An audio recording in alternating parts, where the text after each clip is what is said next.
Okay, welcome back to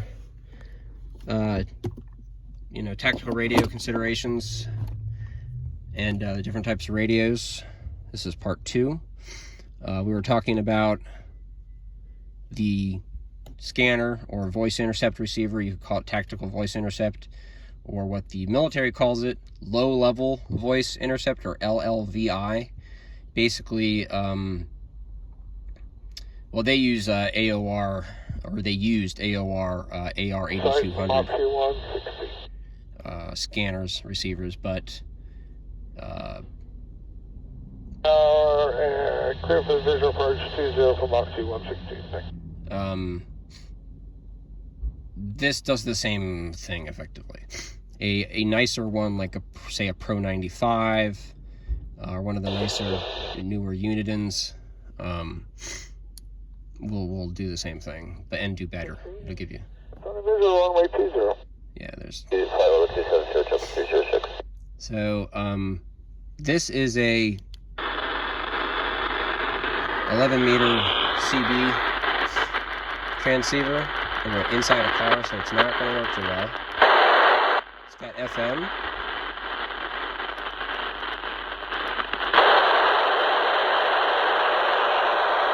Oh, look at that. It's got extra channels.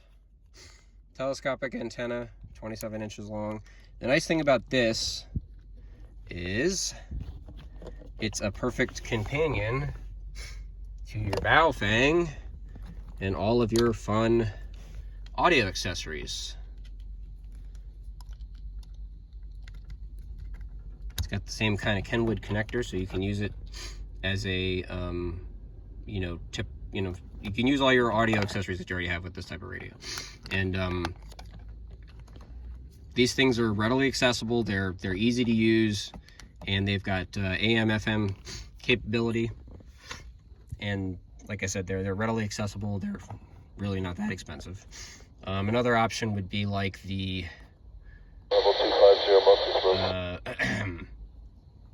the Midland 75-822, which can be easily modified for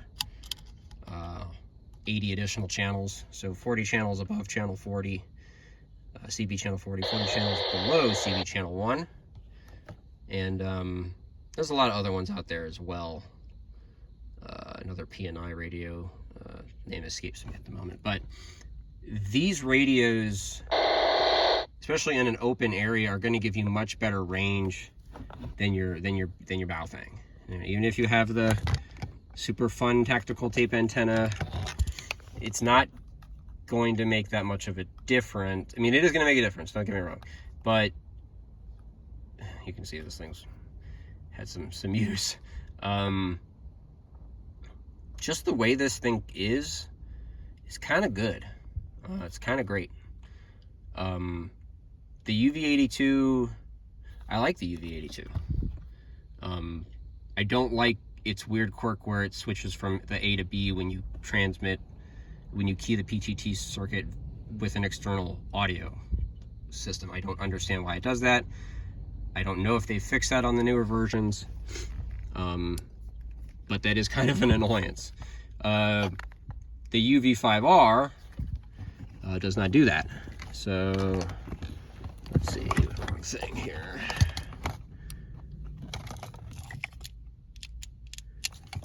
We got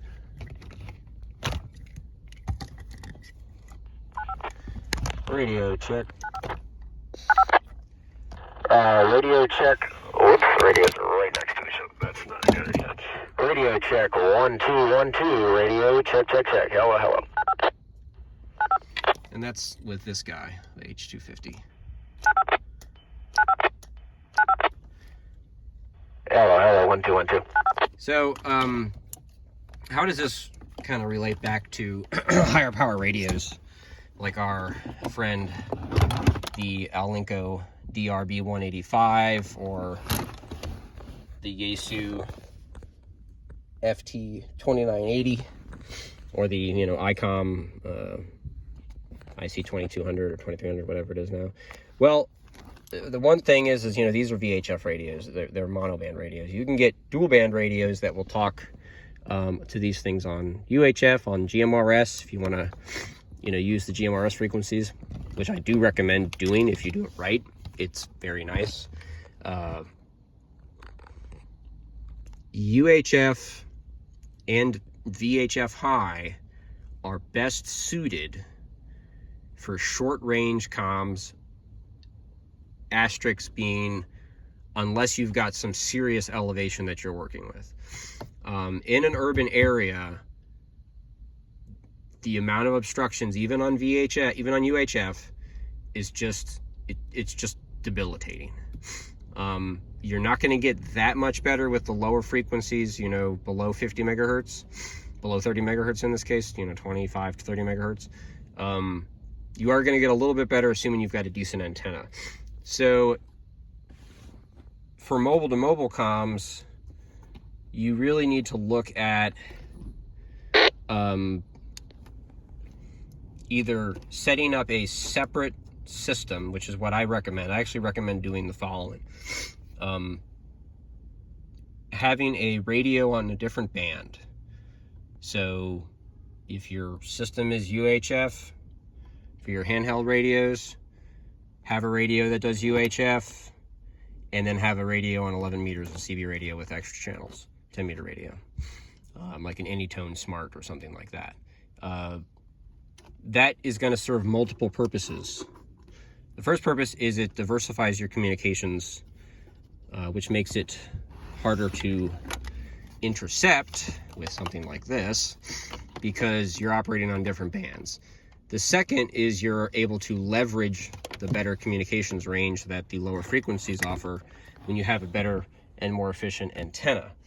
Now, that's a lot more easily done in a mobile radio setting, a vehicle radio, than with a handheld radio. I'm not saying it can't be done with a handheld radio or backpack radio.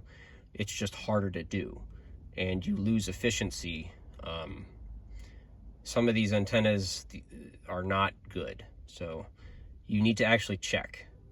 But on top of this should be an 11 meter radio. So that gives your mobile units the ability to talk to each other directly and have this backward compatibility for the longer range radio. What you don't want to do is use more power and at a lower frequency than you need to, because that opens you up for interception, direction finding, etc. So these high power radios are nice, but you don't need 85 watts. You don't need 100 watts to talk to somebody that's close to you.